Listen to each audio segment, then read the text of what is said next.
Right, ladies and gentlemen, let's quickly go into the next session, which is the Fireside Chat, the importance of ESG data for impact and progress management in ASEAN. The interviewer for this session is the editor of the ESG section in the Edge Malaysia, a leading financial weekly. And of course, the ESG section, which is published monthly, covers all issues related to environmental, social, and governance from a business angle. And the person who will be in the spotlight in this session, the Fireside Chat, ladies and gentlemen, he is the president of IVCC, which stands for Innovative Vector Control Consortium, and a former chairman of the Global Compact Foundation. Please put your hands together and let's welcome Sir Mark Moody-Stuart and the interviewer, Ms. Tan Zhai Yun.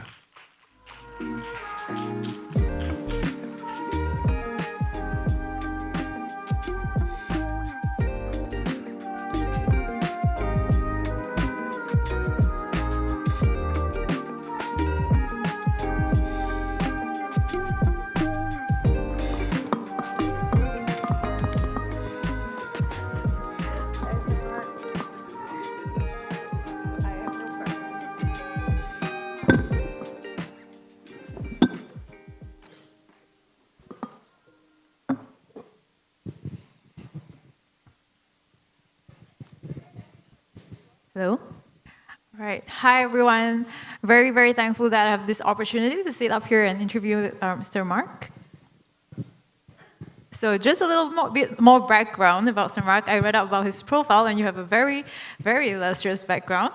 I'm not going to read out all of it, just going to read out some of it. So, Sir Mark, you are the former chairman of the Royal Dutch Shell Group from 1998 to 2001, and of Anglo-American from 2002 to 2019, chairman of the Global Compact Foundation, and also former chairman of the FTSE ESG Advisory Committee from 2014 to 2019, and author of a book, Responsible Leadership, Lessons from the Frontline of Sustainability and Ethics.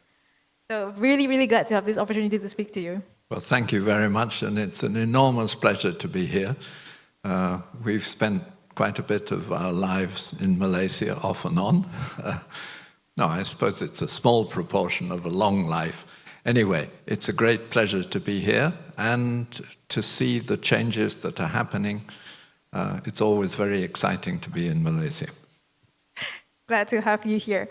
So the topic of this session is called the importance of ESG data for impact and progress management in ASEAN.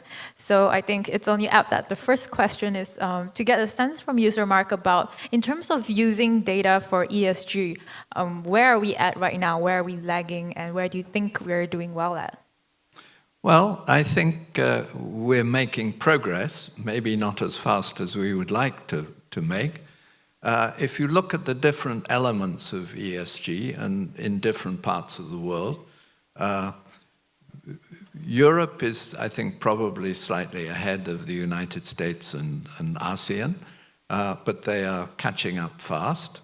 On individual company basis, the first thing that most companies dealt with was the environment and the non-climate part of the environment.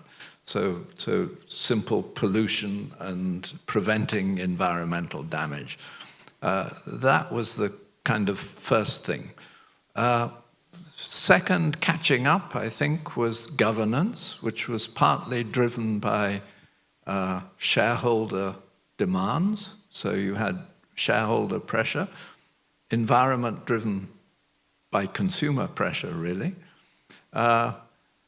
So governance catching up. The slowest was always the S of social. And that was partly because companies have sometimes tended to interpret social as what you might call corporate philanthropy. So we make some money and then we give a small proportion of it away. And that's not really the S of ESG. The S is more what the Global Compact has tried to do, what Kofi Annan challenged us to do, which is to embed the major principles of the United Nations, conventions on environment, human rights, working conditions, and anti-corruption into our day-to-day business. So it's that embedding the S piece into how we do our business. So the principles are how we do the business. Our purpose is what we do, and our principles are how we do it, and to make sure we do it in a way that doesn't cause collateral damage. That's a very good point. On that note, I do want to ask as well, kind of a response that I often get when I talk to companies is they're concerned or wary about sharing their data, E, S, or G. Like for S, sometimes they'll be like, oh, do I have to really share all of my numbers about workplace, the workplace incidents, for example? Because they're scared that by publicizing all this data, it might put the business at risk. So what are your thoughts on that? Well, I think it's a valid point. It's not a valid concern, I think, but it's certainly a concern that people raise. I remember in my time in Shell, when I was responsible for exploration and production, we were looking at publishing our health and safety data. And I remember big discussions about, we had fatalities in road transportation, heavy trucks moving equipment, distribution of fuels on the road. Though in countries with difficult driving conditions, you had fatalities, and people were concerned, and I was concerned, that people would pick on the fatalities and say, you see, Shell in its operations kills X people every year. And when we published the data, there was none of that reaction. It was really compliments on actually publishing the data. So I think provided, and that's a big proviso, that the data is well governed. Because sometimes when we publish data, I remember in Anglo-American, we knew what our statistics were, and I felt confident that the numbers were accurate. But when we actually got a proper auditor to go through, and they wanted to know exactly how we collected the data, what was the chain through, it improved the system. So I think you need good systems behind the data. But publishing it, I think you get more credit than any criticisms you get. On that quickly, do you have any advice or tips for, I understand that, let's say, FMCG, and they publish data about plastics, for example, but the consumers will be really angry and say, why do you have still so much plastics? Whereas maybe from the company's point of view, they're trying to say, we're trying to show progress in our data. Yeah, I mean, it is important to show progress and to be open with your targets. So to set targets, which and to consult with other organizations, with civil society organizations, as to what are reasonable targets. Because sometimes we think, gosh, that's a tough target. External critics will say, no, you should go much, much faster than that. Yet we know that's not going to be possible. So I think it's then a question of discussing and setting an ambitious target, but not one that's completely unrealistic. Right, so engagement with the stakeholders is definitely a very important part of that.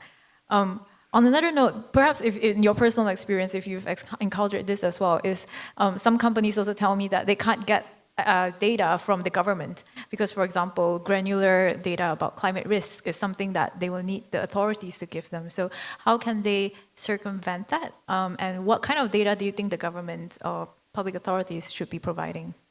Well, I think that's an area where local networks of the UNGC can play an important role. To me, the important thing about a local network is that it's maybe business-led, but it should engage and involve, as the UNGC at all levels does, the other sectors. So civil society, labor organizations, organizations which are specialists in human rights or anti-corruption and so on. It's also important, I think, for a local network to engage with the local business schools on principles for responsible management education. And also, with also a spin-off of the UNGC, the principles for responsible investment. If you can bring that coalition together, you have a body or groups of people who can speak to the government with some authority, as it were, some right to speak, because they bring together different sectors of society, and it means that the governments will be more inclined to listen. So I think interrogating the data and pushing the government is an important role for the local network. That is very interesting. We do notice some like bottom-up movements by the private sector in Malaysia to really push that ESG agenda as well. And I think that is something that they can definitely do more. So to switch this perspective, so just now we've been speaking from the perspective of companies. I'm also interested from investors and consumers, from their perspective. Let's say if they read a sustainability report and there's so much information and so much data out there, but how can they ensure the veracity of this data that, the companies, they might say that they have policy A, B, and C. They might say that we have reduced this much of emissions, but how do we know that A, the data is actually true, and B, how do we know that these policies are actually effective? Well, I think step one, of course, and the most important is to publish the data. Because when a company publishes data, it does put itself out to have the data examined. And again, going back to the role of civil society and local networks, peer reviews in local networks, other companies in the same industry can peer review their competitors and make sure that we're all speaking from a common agenda, as it were. So I think that's particularly important, that you should have this openness, but it's unlikely any company will deliberately put out data which is not true, because that really would be a car crash if it's demonstrated that you're not telling the truth. I think most important is to look and try and make sure that the company is telling the whole truth. Much more likely is that the company is not talking about something because they don't want to have it examined. So I would concentrate particularly on what the company is not publishing. And then, as I said, it's important for the company to build trust by engaging others in how this data is produced. I was involved at an early stage with the Global Reporting Initiative, which was trying getting common reporting standards, and that's evolved quite a lot. So through the different organizations down to currently like FASB-like organizations, so accounting standards boards, to try and work towards global standards, which makes it easier for companies because they don't have to continually answer different questions from different organizations. They can refer to common standards, common reporting systems. Right, so with more standardization, investors and consumers... Standardization in how companies report, standard not across all companies, but for mining companies or consumer goods companies, so that there is commonality and comparability, so that an investor can compare between companies. And they can it's easier for them to spot what the company did not report, right? Yes, I think. Particularly important, I mean, you have a number of indices put together, and I was involved in the FTSE for Good advisory body, advising FTSE for Good. Indices, market indices, are constrained by the fact that they have to deal with public data. They can't allow too much judgment. It's very important, I think, to have companies who are aggregating investors, so groups of investors who can engage in a long term with a company and discuss how the company can improve. And I think that's been demonstrated to have quite significant effects. Thank you very much. Before I go to the next question, just wanted to let everyone know you can go to the Slido to put in any questions. I think the QR should be shown soon. Yes, I'd be interested to hear what you folk are interested in. Yeah, so I'll ask one more question before, because I think these are from the previous sessions. I'll ask one more question, and then we will take questions from the audience as well. So yeah, my last question to you, Sir Mark, is actually I was curious in what you say about, I think there's a difference between data and also marketing, right? And I think most consumers, what they see is the advertising and the marketing by companies, whereas maybe the investors and all, they look at the data. And so I feel like a lot of the companies, like oil and gas companies, FMCG companies especially, they face this. They may be reporting that we are reducing this much emissions, but they won't look at the data and say that, I see that you are reducing your emissions. But they will say like, oh, we want you to cut off entirely from fossil fuels. So I'm wondering, how do you think companies can manage this? I think it's a question of building trust, and the best method of doing that is to start with engagement with others right at in the core of the company. So to have either individual organizations or advisory bodies who can advise the company on where they see shortcomings as a sort of friendly but not too friendly critic, saying, look, you still aren't doing enough here. And I think if you make plain how these conversations are going, that helps to build trust and to be open to incoming questions. So to have open accessibility on the website that people can ask questions and then they get answered publicly, as it were. So a feeling of connection to the public, but also to your critics. That's a very good point. So transparency, basically, transparency is very, very important to establish that the company is very genuine about this. All right, so we have two questions.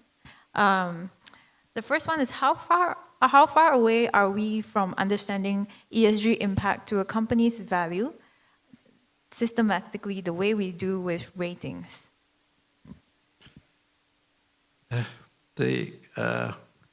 Looking at the first question on standardizing ESG data, I think that is important. And that leads to understanding the ESG impact. The Global Reporting Initiative back in 2000 set about trying to say, can we develop common reporting standards so that we know what in each area, whether it be climate or environment or human rights or equality, what are the indicators that we should be using? And I think if you have and as I said, this system of common reporting has been evolving. So you have,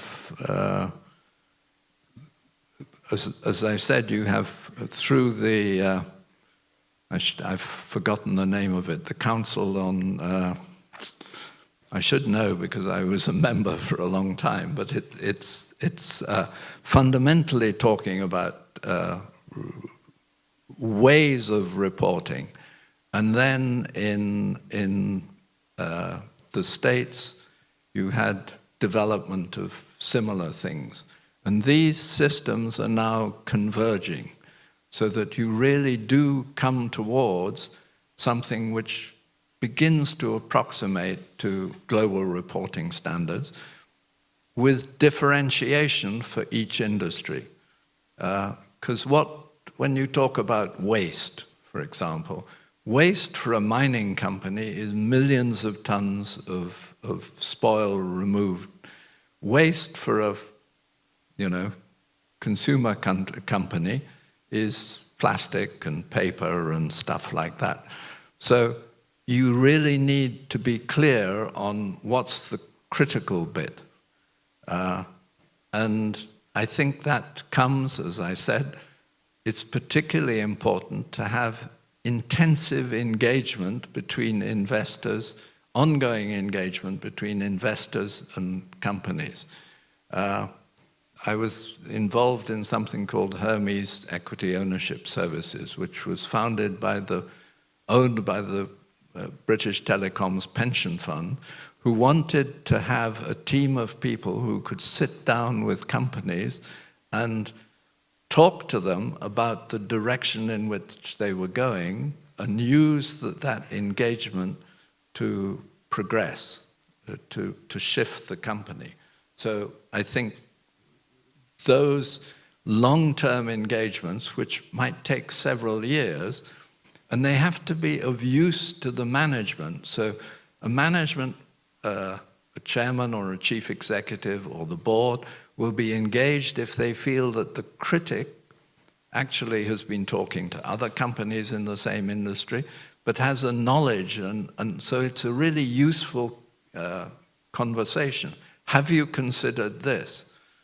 When we first started in Shell engaging with our long-term investors, they hadn't actually thought about many of the things that we were thinking about. It's quite different now.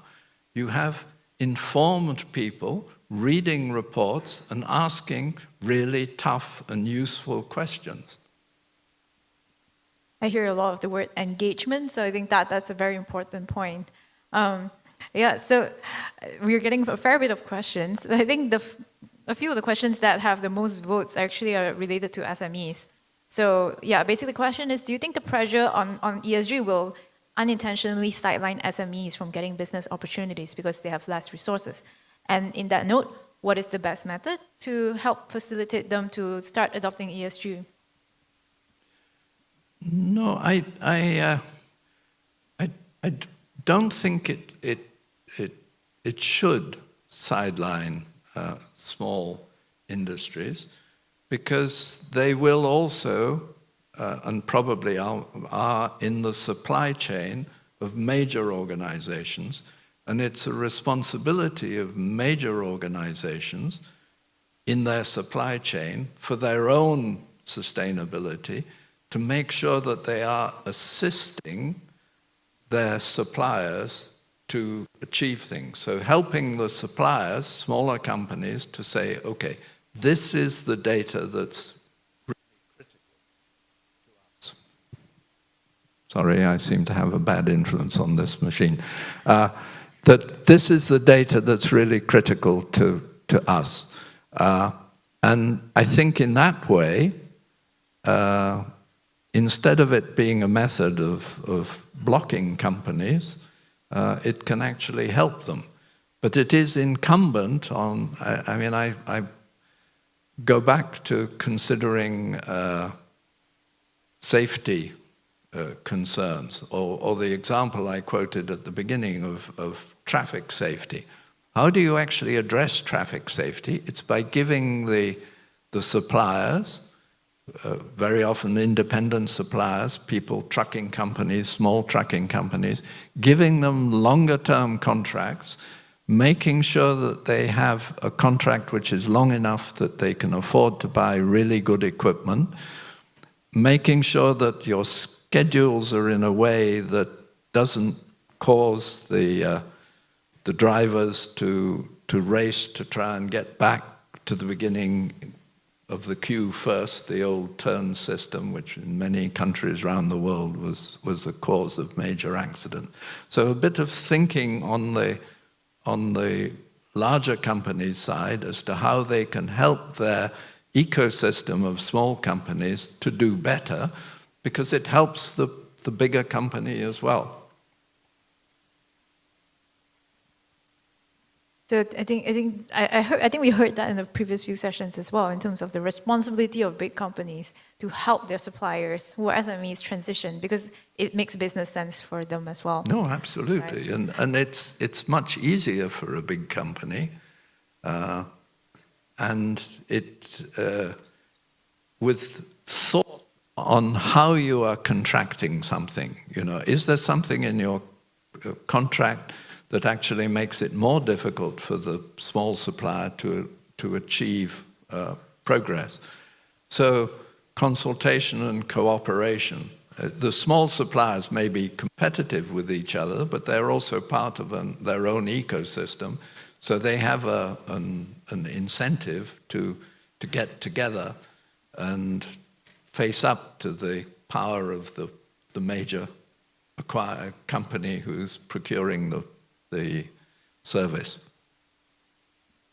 All right, I think I saw the time is up flashing in the screen. So I think just to wrap up, Sir Mark, maybe if you have any advice that you want to give to Malaysian businesses? I'd give the advice I give to all businesses and chief executives and others, is that it's very important to consult with other stakeholders, and in particular with people, perhaps your consumers, your critics, particularly people who are critical of you, because their criticism is not just bloody-mindedness on their part, it's actually based on some impression that they have. The impression, you may think that the impression is a false impression, but it's an impression which came from something you did or something you are doing, which gives this impression. And if you listen carefully, you might learn how to avoid this and change and build better relationships, which is fundamental to the way the world operates. Thank you very much, Sir Mark. So a few keywords I've heard today: transparency, engagement, even with your supposed enemies in the public. Critics, not enemies. Critics, not enemies. So thank you very much, Sir Mark, and thank you very much, everyone, for submitting your questions and for listening in. Not at all. Thank you very much. Thank you. Thank you, ladies and gentlemen. A round of applause, Sir Mark Moody-Stuart. And of course, the interviewer, Ms. Tan Zhai on that. Thank you so much for that wonderful and insightful session, a fireside chat, the importance of ESG data for impact and progress management in ASEAN. Plenty of pointers that are shared by Sir Mark Moody-Stuart. Thank you.